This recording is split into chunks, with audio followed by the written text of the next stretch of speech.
The classroom roared with laughter, but she didn't flinch. When Mr. Anderson mockingly held out the chalk, his eyes scanning the room for approval, the students didn't hesitate. They erupted. The joke was cruel, and they all knew it. The target? Mary Jackson, the elderly black janitor, with silent eyes and calloused hands who had swept their floors for decades. But what they didn't know was who she really was. Mary stood at the door, mop bucket beside her, frozen not by fear, but by something deeper. A wound reopened. A memory awakened. Anderson, the school's star math teacher, a man known more for his ego than his equations, leaned on the edge of his desk, his tone sharp with mockery. "Mrs. Jackson, I'm sure after all these years of cleaning this classroom, you've learned a thing or two. Care to solve today's problem?"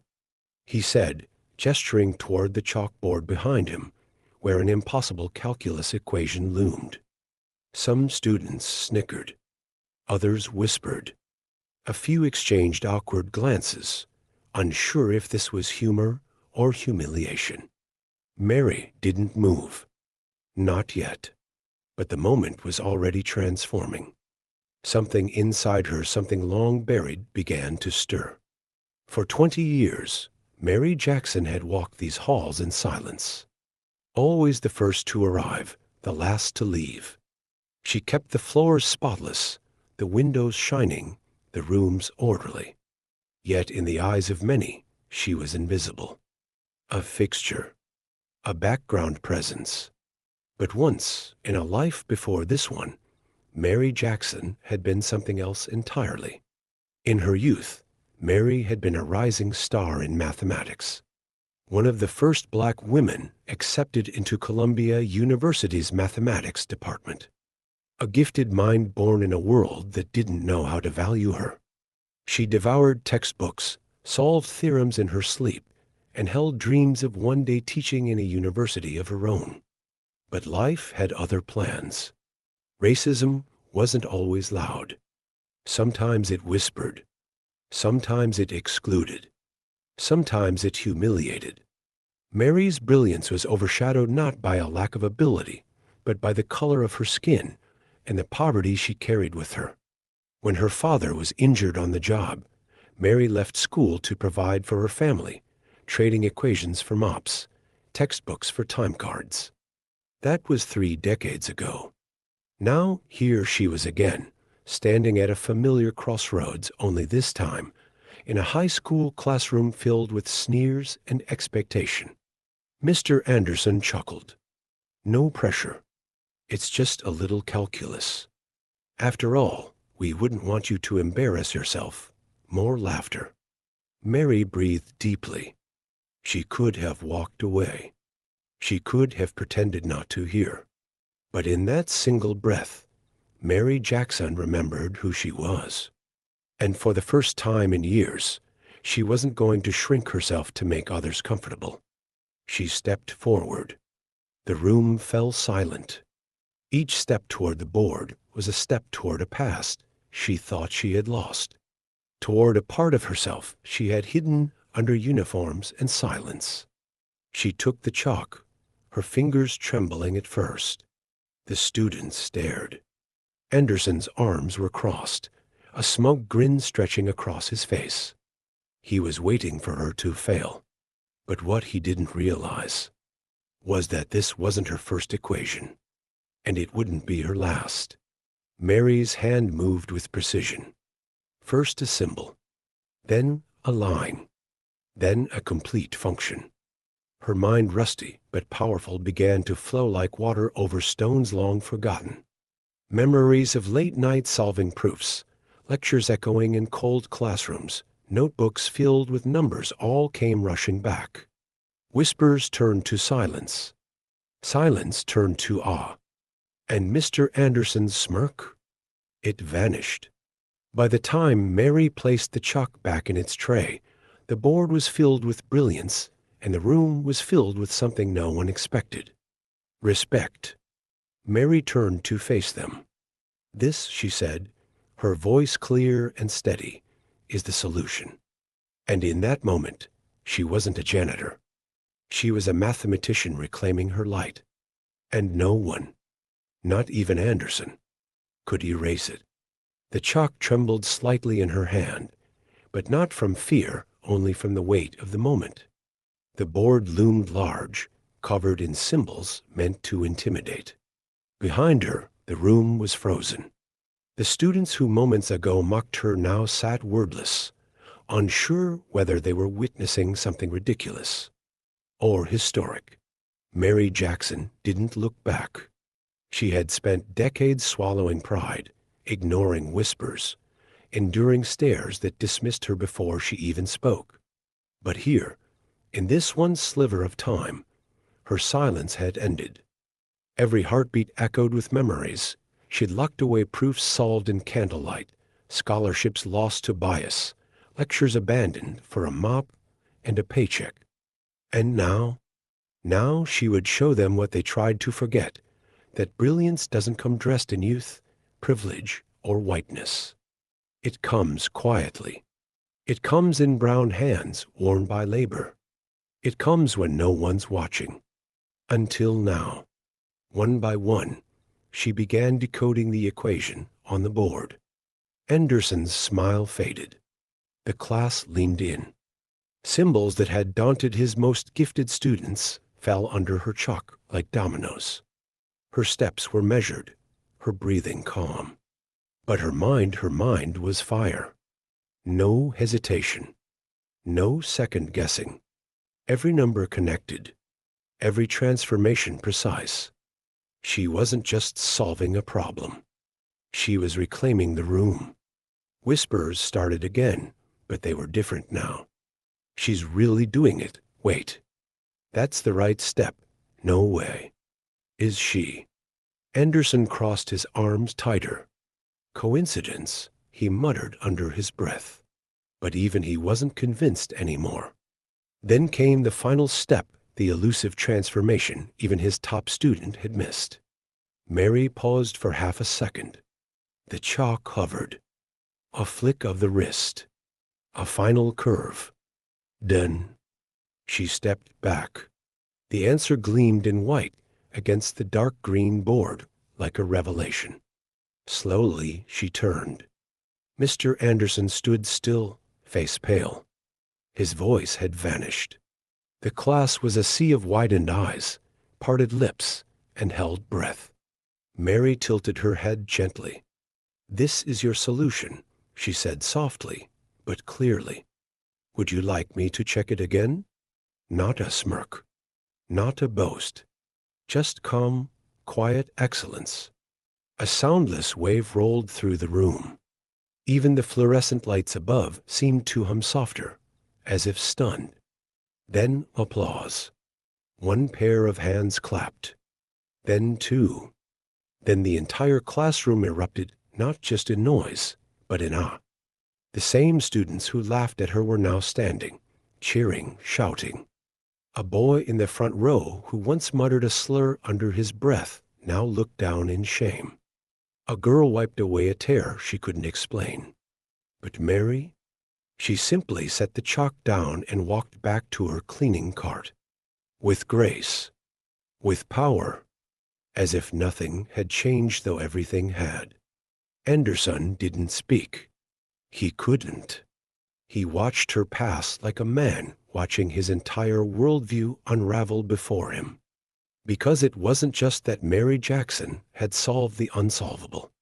It was that she did it in silence, with dignity, and in front of everyone who thought she never would. The moment the final chalk stroke dried on the board, the room wasn't just silent, it was sacred. Mary Jackson had returned to her cleaning cart, her posture upright, her gaze steady. But nothing about the building around her felt the same. The air itself carried weight, as if history had quietly walked through the door and left its coat behind. Mr. Anderson stood rooted in place. His polished shoes, his proud posture, his carefully constructed superiority, all of it felt flimsy now. He'd watched hundreds of students struggle with that equation. He had chuckled as they failed. He had mocked them softly. But now, standing in front of the woman he had treated as invisible, he saw the sharpest mind he'd ever encountered. And it terrified him. The bell rang. Nobody moved.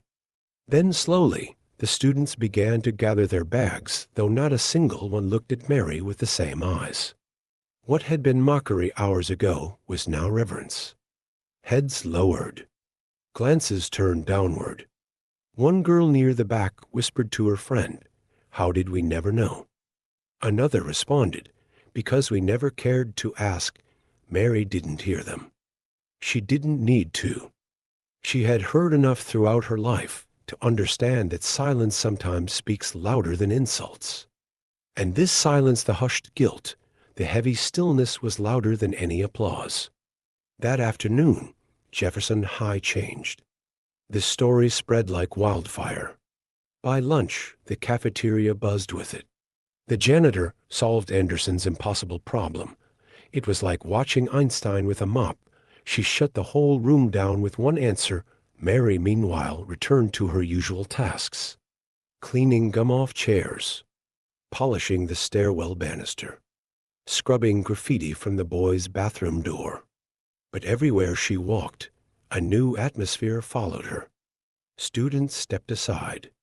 Teachers offered shy nods. Some even murmured thank you, without fully knowing why. But the most unexpected moment came when Mr. Anderson knocked gently on the door of her small supply closet. "Mary," he said. Not Miss Jackson, not janitor, just Mary, for the first time. His voice held no command. Only shame. "I was wrong," he began, eyes cast downward. "I was cruel.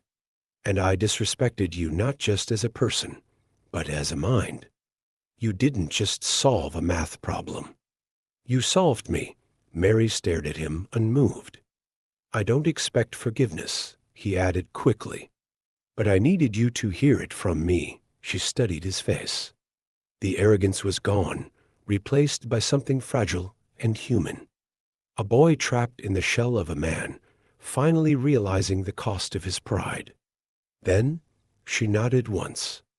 "I don't need your apology," she said quietly. "I need you to be better." And with that, she closed the door. The next morning, Mr. Anderson began class with a story, not a lesson plan. He told his students what he had done, what Mary had done, what they all had failed to see. He didn't make excuses. He didn't ask for praise. He simply stood in front of his own chalkboard and taught his most important lesson yet. Never assume someone's value by what they wear or what job they do. Because intelligence, like dignity, doesn't carry a name tag outside the classroom. Mary polished the trophy case, a quiet smile hidden beneath her breath. Because now, finally, the school was learning. They didn't put her name on a banner. They didn't throw a parade. They simply started listening. Mary Jackson kept scrubbing desks long after the story had gone viral. She walked those same tiled floors, wore the same faded uniform, and wheeled the same mop bucket down the same halls. But the way people moved around her, that had changed forever. Students who once whispered behind her back now greeted her with hushed admiration. Teachers who had never spoken her name now asked her opinion with sincerity. Even the front office staff, once too busy to notice, began to leave thank you notes on her cart. Still, Mary remained Mary. She didn't post on social media. She didn't give interviews. She didn't need recognition. The real victory was quieter, more sacred. She had reclaimed her voice, and that was enough. But the world had other plans. 2 weeks after the incident, Principal Williams invited her to a school-wide assembly. "You've become more than a janitor, Mary," he said. "You've become our teacher." She shook her head. "I've never stood on a stage." "Then it's time," he replied softly, "for the stage to come to you. That Friday, The auditorium was packed. Students, staff, even parents from the community filled every seat. The same room that had once ignored Mary now waited on her every word. She stepped up to the podium, hands slightly trembling. But her voice, when it came, was steel. "I'm not here to talk about math," she began. "I'm here to talk about how you see people like me." A hush fell. "For years I scrubbed your floors, took out your trash, cleaned your classrooms after you all left, and I was fine with that. Honest work is still work. But what wasn't fine was being invisible." She paused, scanning the crowd. "You saw my uniform, not my mind. My skin, not my soul. And when I picked up that chalk, you weren't shocked because I solved the problem. You're shocked that someone like me even dared to try." A few students looked down. Others wiped tears. "But I'm not angry," she said gently, "because this school, this moment, it gave me something I thought I'd lost forever. The right to be seen." Applause erupted. Not loud, not forced, but slow, rising, real. After the assembly, local reporters caught wind. Within days, her story spread across news outlets, education blogs, and national magazines. Jefferson High renamed its math wing the Mary Jackson Hall. A scholarship fund was created in her honor for students of color pursuing STEM. And Mr. Anderson? He became one of its first donors. But Mary didn't let it go to her head. When asked to speak at other schools, she always began with the same line: "I was never trying to teach math. I was trying to teach value." She kept her job. By choice. Because every time she polished a trophy case or wiped down a chalkboard, she knew this time they saw her. And that was worth more than any award.